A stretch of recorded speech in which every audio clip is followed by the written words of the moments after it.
What's up, guys? Dave from Bethel Music here playing Give Me Jesus on the bass guitar today. It's going to be great. I'm going to go ahead and play through the song, and then we'll dive into all the parts.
Wow, this song is incredible. First of all, I love when Abby leads it. It's super special.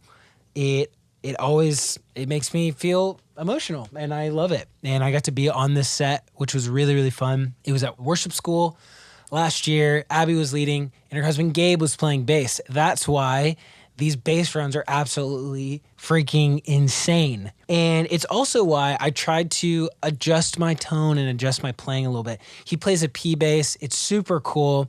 It's a little less shiny than the way I usually dial in my tone. It's a little more like mid-forward, and I feel like he's got a little more drive going on. So I don't really use any pedals, and I don't know if he had a drive, but at one part of the song when we kind of go to the cymbal breakdown, I kick on my boost on the kilt just to give it a little extra edge.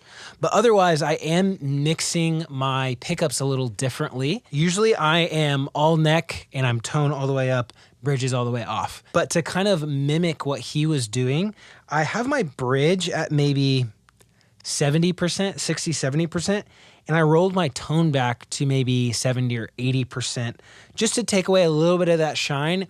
And then the bridge is adding some of that P bass mid-range. It doesn't sound exactly the same, obviously, two different basses, but that's kind of how I dialed in the tone for that. I also tried to be as faithful as I could to his parts.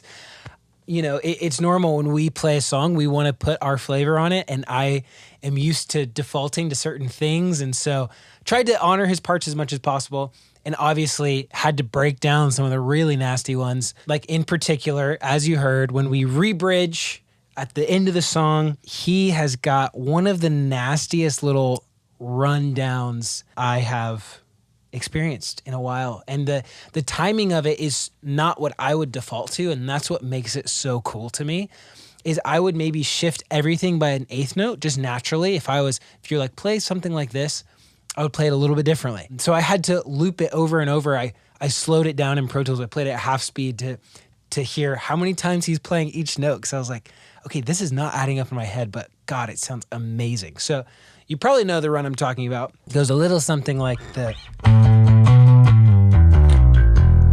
I didn't do it very much justice there. I think he plays it. I played it too on the run through like this. I think he plays it on the D string actually.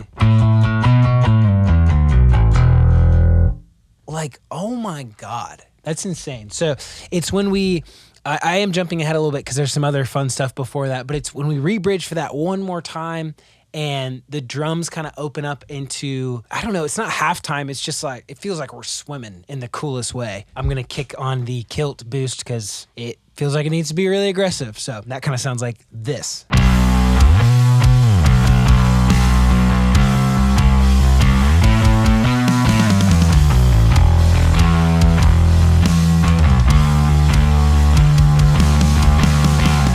Like I said, just absolutely the nastiest little rundown ever. So we're over the 1/3 in the key of G. So bass players are playing a B.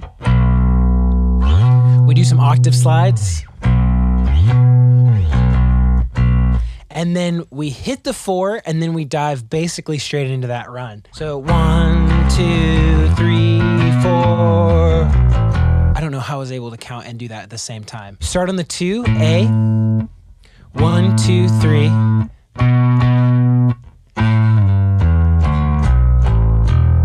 So 1, 2, 3, 1, 2, and then just kind of following the pentatonic scale there. So 3 A's, 2 B's, and then A, G, E, D, B, A, E. So once again, from the top of that section.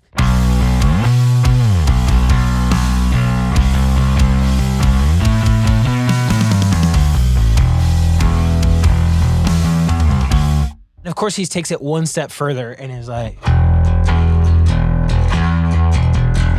I mean, he's just, pardon my French, he is just balls to the wall the whole time, and it is so fun, and I love that. So that's probably my favorite run in the whole song. It's incredible. But one other really notable section that I think is cool is when we come out of chorus 3 and we go back into the re-bridge for the first time. So we were just kind of in a re-bridge at the end of the song, but when we first go back into that re-bridge and the cymbals are going, that's when I was kicking on the kilt boost for the first time. I think Gabe had a drive, don't know again. But we come out of that chorus, have all this this world. Then he goes,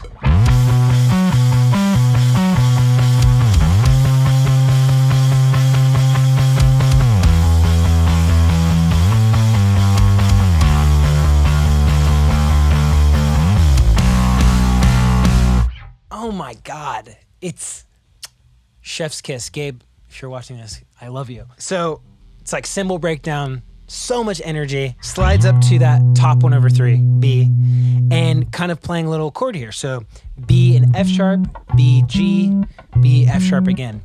So 3, 4. To the 4, and then when he slides down to the 6. So those are both on the up, which is cool. And again, this is another one of those instances where I would default to maybe playing the A on the up, but then playing the G straight, which would sound something like this.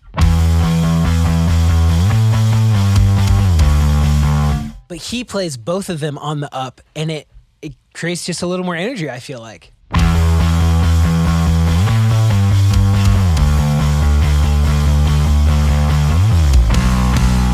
That section is so cool.